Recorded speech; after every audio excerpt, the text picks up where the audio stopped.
വീടിന്റെ അടുത്ത് റോഡിന്റെ പറവൂരില് ഫ്ലെക്സ് വെച്ചിട്ടുണ്ടായിരുന്നു. ഒരു കൊച്ചു പറഞ്ഞ അമ്മാ നോക്കതാ ചേച്ചിയിലെ ഫ്ലെക്സിന് ഓറുണ്ടല്ലോ. നമ്മളെല്ലാത്തിലും അങ്ങോട്ട് കേറണം, കാരണം സ്റ്റാർ ആണല്ലോ.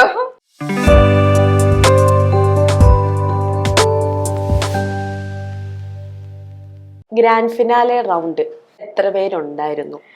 ശരിക്കും പറഞ്ഞാൽ 30-32 പേരുണ്ടായിരുന്നു. കാരണം മഹാരാഷ്ട്ര എന്നൊക്കെ പറഞ്ഞ സ്ഥലം ഭയങ്കര വലിയ സ്ഥലമായതുകൊണ്ട് അവിടുന്ന് കുറെ പേരൊക്കെ ഉണ്ടായിരുന്നു. പിന്നെ മുംബൈ എന്നൊക്കെ കുറെ പേരുണ്ടായിരുന്നു, 2 പേരുണ്ടായിരുന്നു. അപ്പൊ പിന്നെ അതിനനുസരിച്ച് അത്രയും പേരുണ്ടായിരുന്നു. അതുകൊണ്ട് ഇപ്പൊ മഹാരാഷ്ട്രയിൽ കുറെ 2-3 പേരുള്ളത് കൊണ്ട് മഹാരാഷ്ട്ര വിന്നറും ഫസ്റ്റ് റണ്ണറും എന്നാണ് അങ്ങനെ വിളിച്ച്. അങ്ങനെ ഉണ്ടായിരുന്നു. കുറെ ആൾക്കാരുണ്ട്. അതുകൊണ്ട് സിറ്റി വിന്നേഴ്സ് എന്നുള്ള കോൺസെപ്റ്റും കൂടി അവർ കൊണ്ടുവന്നവര്. ആരായിരുന്നു മോൾക്ക് ക്രൗൺ വെച്ച് തന്നത്? ഈ ക്രൗൺ വെച്ച് തന്നത് പണ്ടത്തെ ഒരു മിസ് ഇന്ത്യ ആയിരുന്നു, യാസ്മിൻ അറോറ മാം ആണ് എനിക്ക് വെച്ച് തന്നത് ക്രൗൺ. അതെല്ലാം കഴിഞ്ഞ് ക്രൗൺ വെച്ച് അവിടെ നിന്ന് ഇറങ്ങി വരുമ്പോൾ എങ്ങനെയുണ്ടായിരുന്നു? നമ്മൾ ഈ സ്റ്റേജിൽ നിന്ന് ഇറങ്ങി കഴിഞ്ഞ് നമ്മൾ പുറത്തേക്ക് ഇറങ്ങി നിൽക്കുമ്പോഴത്തേക്കും ഈ പ്രസ് മീറ്റ് ഒക്കെ ഇങ്ങനെ നിൽക്കാണ്. അപ്പൊ എനിക്ക് 2 പ്രസ് മീറ്റ് ഉണ്ടായിരുന്നു ഓൾറെഡി. കാരണം ഒന്ന് സ്റ്റേജിൽ കയറണേക്ക് മുമ്പ് എന്ത് തോന്നുന്നു എന്ന് ബാക്ക് സ്റ്റേജിൽ ചോദിക്കുന്ന ഒരു ഇതും കൂടി ഉണ്ടായിരുന്നു.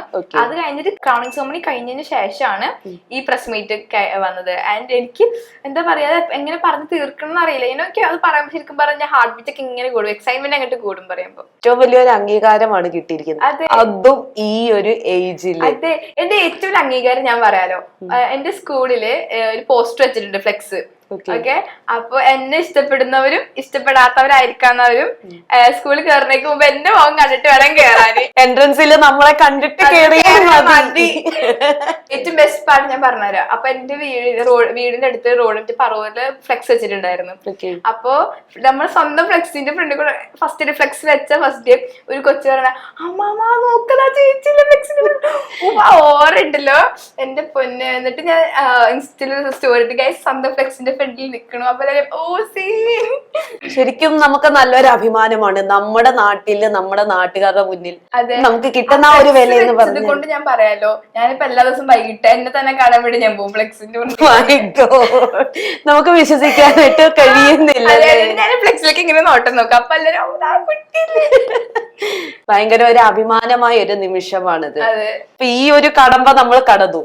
ഇപ്പൊ മിസ് ടീൻ ഇന്ത്യയാണ്. ഇനി അടുത്തത് മിസ് യൂണിവേഴ്സ്. പ്രിപ്പറേഷൻ തുടങ്ങിയോ അതിന്? നമുക്ക് കുറച്ച് പ്രായമാവട്ടെ എന്നിട്ട് തുടങ്ങി.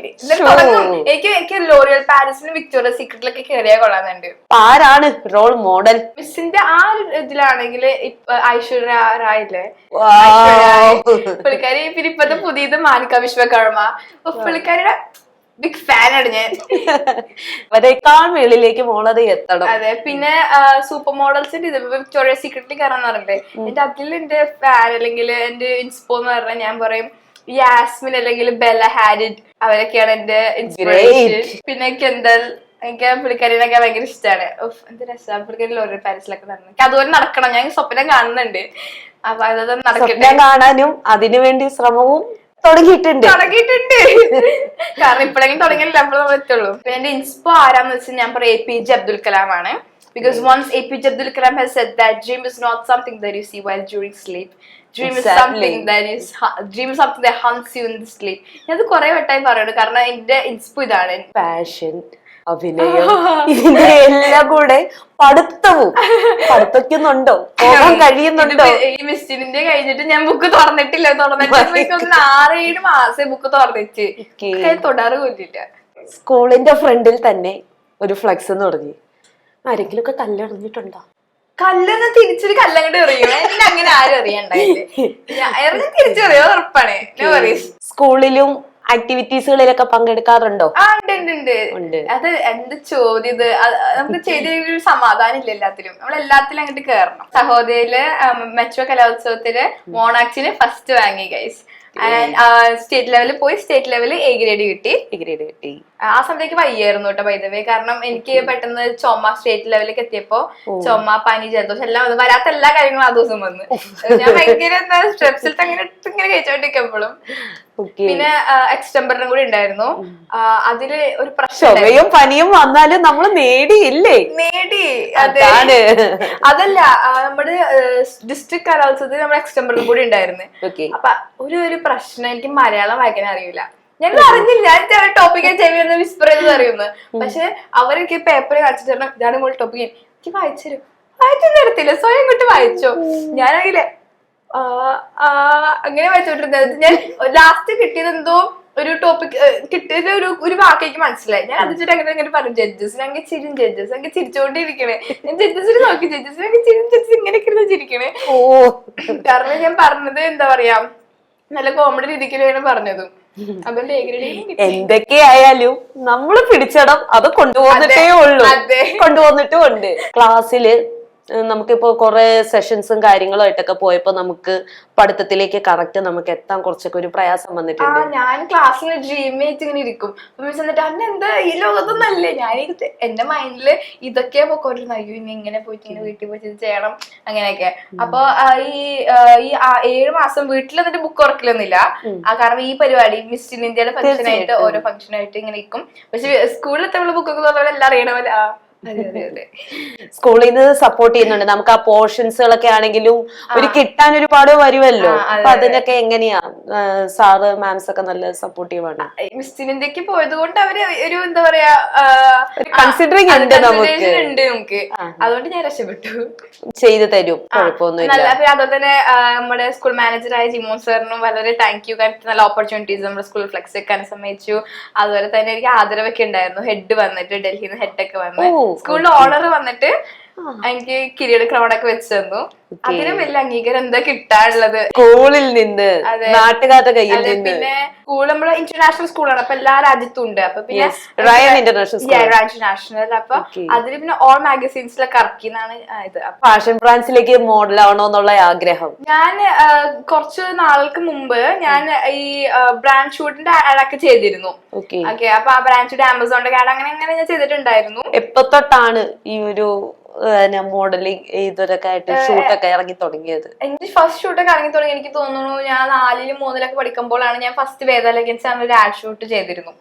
അത് തമിഴ്നാട്ടില് ഞാൻ പറഞ്ഞില്ല, വേദ ലെഗിൻസ് ഒരു തിയേറ്റർ ആഡും കൂടിയാണ്. അപ്പൊ അവിടെ ആണ് ഞാൻ ആദ്യമായിട്ട് ഇങ്ങനെ റാംബോക്ക് എന്ന സംഭവം ചെയ്ത് കാണിക്കുന്നത്. അപ്പൊ അന്ന് തൊട്ട് പിന്നെ എനിക്കൊരു ഇത് തോന്നി, റാംബോക്ക് കൊള്ളാം. അപ്പൊ പിന്നെ എന്റെ ഒരു ബ്ലഡിൽ കളറുന്നു അങ്ങോട്ട്. അപ്പൊ പിന്നെ എനിക്ക് ഇഷ്ടമായി. പിന്നെ ആക്ടിങ് ഫീൽഡും മോഡലിംഗും പ്രത്യേകിച്ച് ഫാദർ ആ ഒരു ഫീൽഡ് കൂടി ആയതുകൊണ്ട് അപ്പനും ഫിലിം ഫീൽഡിലേക്കാണ്, ഫിലിം ഫീൽഡ് ആണ്, ഇൻഡസ്ട്രിയിലാണ്. അപ്പൊ അതുകൊണ്ട് അപ്പന്റെ ഒരു ഇതും കൂടി എനിക്ക് കിട്ടി. അതുകൊണ്ട് എനിക്കും ഫിലിം ഇൻഡസ്ട്രിയാണ് താല്പര്യം. പക്ഷെ ഫിലിം ഇൻഡസ്ട്രി എന്ന് പറഞ്ഞ സംഭവം എന്താണ്, എനിക്ക് തോന്നുന്നു ഞാൻ കുഞ്ഞിലെ തൊട്ട് എങ്ങനെ പറയും എനിക്ക് ആക്ടർ ആണെന്ന്. അപ്പൊ ആൾക്കാർ ഈ കുട്ടി 1 വർഷം കഴിഞ്ഞ് അതൊക്കെ വിട്ടോളും. ഇപ്പൊ സാധാരണ പിള്ളേർ പറയില്ലെങ്കിൽ ഡോക്ടർ ആണോ ടീച്ചർ ആണോ വലുതാകുമ്പോ എഞ്ചിനീയറിംഗ് ആ ഭാഗത്തേക്ക്. പക്ഷെ ഞാനിത് അന്നും ഇന്നും ഒരേ ഡ്രീം കൊണ്ടാണ് ഞാൻ പോണത്. നമുക്ക് ഒരാഗ്രഹം വന്നു കഴിഞ്ഞാൽ ആഗ്രഹത്തിനെ കണ്ടിന്യൂ ചെയ്യുമ്പോഴാണ് നമുക്ക് അതിലേക്ക് സക്സസ് ചെയ്യാൻ പറ്റുള്ളൂ. ആ പണ്ട് തൊട്ടേയുള്ള ആഗ്രഹമാണ് ഈ 13ൽ മിസ് ടീൻ ഇന്ത്യ ആയിട്ട് ഇന്നിപ്പോ തിളങ്ങുന്നത് തന്നെ. എന്തെങ്കിലും ഓപ്പർച്യൂണിറ്റീസ്, എന്തെങ്കിലും ഓഫേഴ്സുകൾ വന്നിട്ടുണ്ടോ? Keep it private until it's permanent എന്നുള്ള പോളിസി ഞാൻ ബിലീവ് ചെയ്യുന്നുണ്ട്. അപ്പോൾ ഉണ്ടെന്ന് തന്നെ നമുക്ക് വിശ്വസിക്കാം. അതെ, ഇത് തന്നെ അങ്ങോട്ട് വിശ്വസിക്കാം. ആൻഡ് ഈവൻ ദോ ഞാൻ മിസ് ഇന്ത്യക്ക് പോണേക്ക് മുമ്പ് ഞാൻ ടീച്ചേഴ്സിനോട് ഫ്രണ്ട്സിനോടൊക്കെ പറഞ്ഞത്, എനിക്ക് ആദ്യം ഞാൻ അവർക്ക് സർപ്രൈസ് ആയിട്ട് കൊടുക്കാന്ന് ഞാൻ വിചാരിച്ചു ക്രൗൺ കൊണ്ടുവന്നിട്ട് ഞാൻ മിസ് ഇന്ത്യ ആയി പറഞ്ഞത്. അപ്പൊ ഞാൻ വെക്കേഷൻ ആയിട്ട് ജയ്പൂർ പോണെയാണ് അങ്ങനെ പറഞ്ഞിട്ടാണ് ഞാൻ പോയത്. ഇപ്പോഴാണെങ്കിലും ഫ്രണ്ട്സിന്റെ ഇടയില് സ്റ്റാർ അല്ലെങ്കിൽ സ്റ്റാർ ആണ്, സ്കൂളിൽ തന്നെ ഒരു സ്റ്റാർ ആണ്. ആ സ്റ്റാർ ഇപ്പോ പറന്ന് ഇപ്പോൾ ഒരു ഇന്ത്യയിൽ അറിയുന്ന ഒരു സ്റ്റാർ തന്നെയാണ്. സ്റ്റാർ നമ്മള് എപ്പോഴും സ്റ്റാർ അല്ലേ, തീർച്ചയായിട്ടും സ്റ്റാർ ഈസ് ഓൾവേസ് സ്റ്റാർസ്. അതെ, ഞങ്ങൾ മിസ് ഇന്ത്യക്ക് പോയില്ലായിരുന്നെങ്കിലും നമ്മൾ സ്റ്റാർ അല്ലേ. ഇപ്പൊ മിസ് ഇന്ത്യ ആയില്ലേ, ഇനിയിപ്പോ അടുത്തതാണ് നമ്മുടെ ലെവല് നമ്മൾ പോകേണ്ടത്. ഇനി മിസ് യൂണിവേഴ്സ് അങ്ങനെയൊക്കെ ഇങ്ങനെ പോണം. മിസ് ഏഷ്യ കാറ്റഗറിയില്ലേ? ഉണ്ട്, അതിലൊക്കെ നമുക്ക് ട്രൈ ചെയ്യണം. എനിക്ക് സൂപ്പർ മോഡലായ കൊള്ളാന്നുണ്ട്. അതാണ് താല്പര്യം. കരിക്കുലേഴ്സും എക്സ്ട്രാ കരിക്കുലേഴ്സും പോകത്തില്ലേ? പോകും. എന്തൊക്കെയാണ് എക്സ്ട്രാ കരിക്കുലേഴ്സ് ചെയ്യാറുള്ളത്? എക്സ്ട്രാ കരിക്കുലേഴ്സ് പറയുകയാണെങ്കിൽ ആക്ടിങ്, പിന്നെ അതുപോലെ തന്നെ നമ്മള് സ്വിമ്മിങ് ചെയ്യും, സ്കേറ്റിംഗ് ചെയ്യും, പിന്നെ വയലിൻ പഠിക്കും. ഞാനൊരു എന്താ പറയാ ഭയങ്കര സൗണ്ട് ഒക്കെ ഉണ്ടാക്കുന്ന കുട്ടി ആയതുകൊണ്ട് ഭയങ്കര ചൈൽഡിഷും ഇൻമെച്യൂർ ഒക്കെ ആയതുകൊണ്ട് അമ്മ എനിക്ക് പറഞ്ഞു ഇനി വയലിൻ വായിക്കും, ഇച്ചിരി സൈലന്റ് ആവും. അതുകൊണ്ട് എനിക്ക് അതിന് വരുന്നപ്പോ ഞാൻ വയലിനും സൈലന്റ് ആക്കാൻ മമ്മി ഏൽപ്പിച്ചതാണല്ലേ. പക്ഷെ അതുകൊണ്ട് ഞാൻ അങ്ങനെ നിർത്തുന്നില്ല. പിന്നെ ബാഡ്മിന്റൺ ഒക്കെ ചെയ്യും. അതിനും പോകാറുണ്ട്? പോകാറൊന്നുമില്ല, സ്കൂളിൽ കളിക്കും, അല്ലാണ്ടില്ല. എക്സ്ട്രാ കരിക്കുലേഴ്സില് ഒരുപാട് കാര്യങ്ങൾ ഉണ്ടെന്ന് പറഞ്ഞു. അതിനകത്ത് മോളുടെ അംബിഷൻ എന്താണ്? എന്റെ ആംബിഷൻ എന്താന്ന് വെച്ചാൽ ഞാൻ പറയും, ഞാൻ പറഞ്ഞില്ലേ സൂപ്പർ മോഡൽ ആവണം, ആക്ടർ ആവണം, അതിന്റെ ഒരു പൈലറ്റ് ആവണം. ഈ ആക്ടർ ആവാനുള്ള കാരണം എന്റെ അപ്പന്റെ ആക്ടർ ആണ്, അതുകൊണ്ട് ഫിലിം ഫീൽഡിൽ ആയതുകൊണ്ട് മോൾ ആ ഫീൽഡിലും. പൈലറ്റ് ആവാനുള്ള കാരണം അമ്മ ഖത്താർ എയർവേസിന്റെ സ്റ്റാഫും കൂടെ ആയിരുന്നു. അപ്പൊ അതുകൊണ്ട് ആ ഒരു സൈഡ് ഇങ്ങോട്ട് വന്നു. ആൻഡ് പാഷനെ പറ്റി പറയുകയാണെങ്കിൽ എനിക്ക് പാഷന്റെ ഒരു സൂപ്പർ മോഡൽ കം ആക്ടർ ആണ് താല്പര്യം. എന്തായാലും ഈ വർഷം എനിക്ക് ഒരു സിനിമ കിട്ടിയാലേ ഞാൻ എന്റെ ആ ഒരു ഇത് അടക്കുള്ളൂ. ഈ വർഷം നമുക്കതൊന്ന് വെക്കാം.